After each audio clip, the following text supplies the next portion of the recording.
O quinto princípio é o princípio da separação dos poderes. E ele consagra a tripartição de poderes. Então, nós temos três poderes bastante conhecidos, né? O poder legislativo, o poder executivo e o poder judiciário. O seu fundamento está lá no artigo 2º da Constituição Federal. E esse princípio também é uma cláusula pétrea.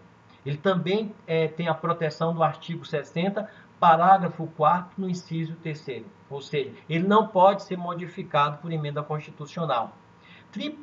O termo mais correto, então, numa outra reflexão, seria tripartição das funções, para compreender melhor. O que seria essa tripartição de funções? É a repartição das funções estatais por órgãos distintos e independentes. Então, o poder ele é uno, né? O poder é da federação, o poder é do povo, mas essas funções, esse poder ele é exercido em três funções diferentes, seja na função legislativa, executiva e judiciária. Essas funções, elas são concebidas desde Aristóteles, né, que já defende essas funções lá na sua obra A Política. Mas foi aperfeiçoada posteriormente por Montesquieu na obra do Espírito das Leis. As funções legislativa, executiva e judiciária, elas deveriam ser exercidas por três órgãos estatais distintos e independentes entre si. Então, essa já foi um avanço no pensamento de Montesquieu.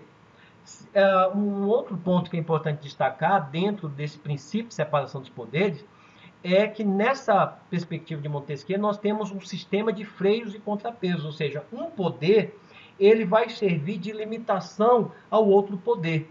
Os poderes são interdependentes, né? Eles são independentes, mas interdependentes também. Mas um poder ele pode servir para frear um outro poder que queira extrapolar as suas funções. É preciso a gente destacar também que esses poderes eles têm suas funções típicas, que são conhecidas, né? O legislativo tem a função de legislar e de fiscalizar, né, os demais poderes. O executivo tem a sua função administrativa e o judiciário tem a sua função de julgar de acordo com a lei. São as funções típicas de cada poder. Mas também existem as funções atípicas. Qual seria a função atípica do legislativo?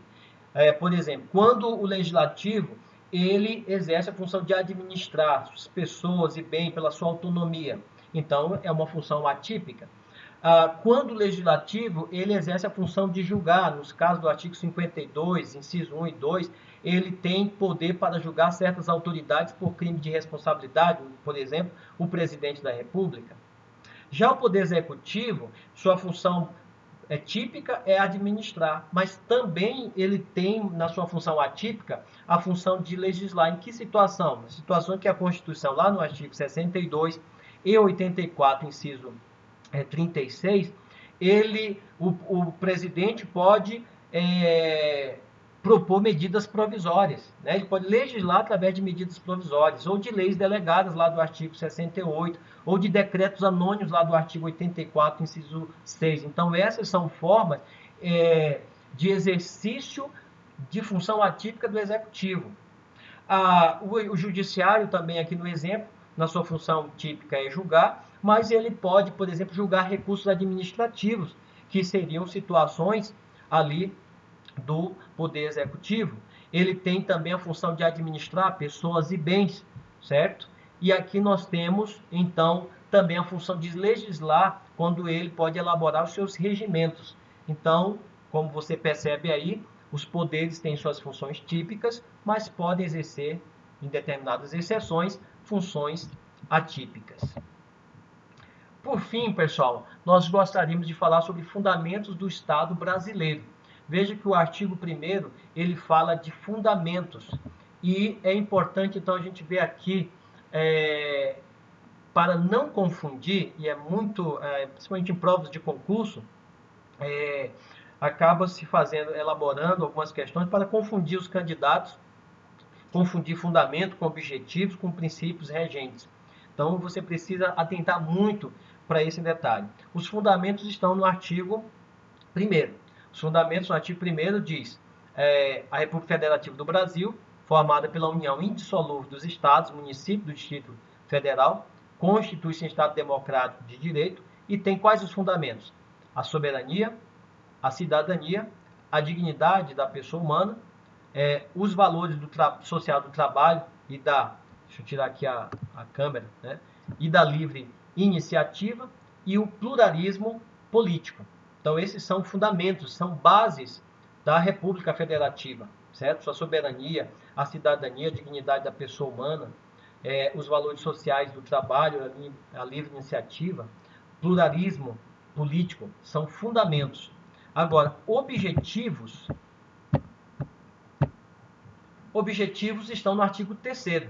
Os objetivos, e aí você já vai ter um macete, veja, os objetivos começam com verbos, no infinitivo. Constitui-se objetivos fundamentais da República Federativa do Brasil.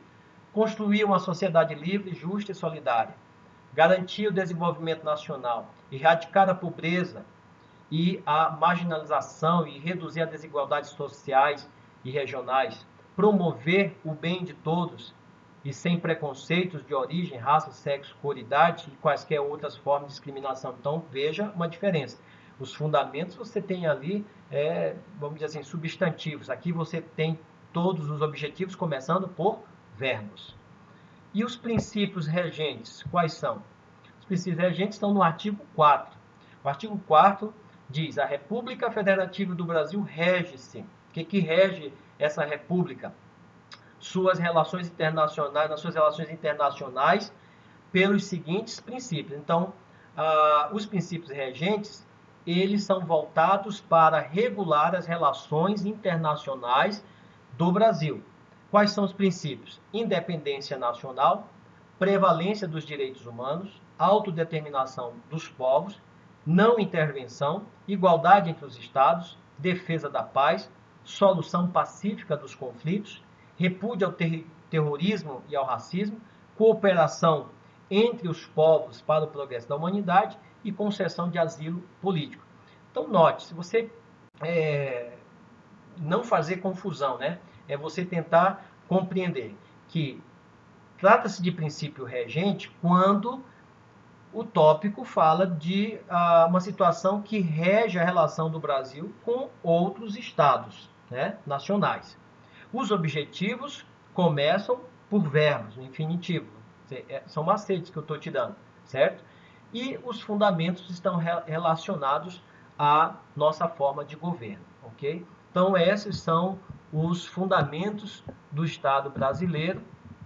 E assim nós finalizamos a nossa aula de hoje sobre princípios fundamentais. Nós falamos, aqui está as referências bibliográficas, tá certo?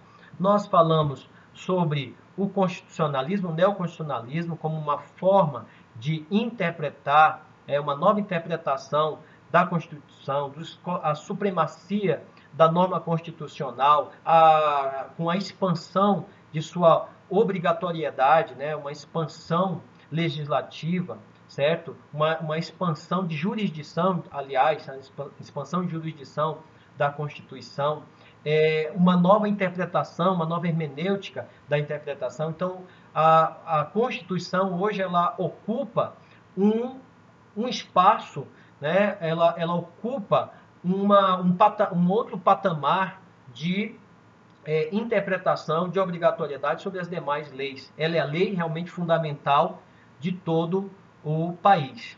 E nós falamos sobre os princípios que regem o Estado brasileiro, sua forma de governo, sua forma de Estado. Esses são os princípios fundamentais da República Federativa do Brasil. Então, está aí a nossa aula. O nosso muito obrigado a você que participou dessa aula e até a próxima.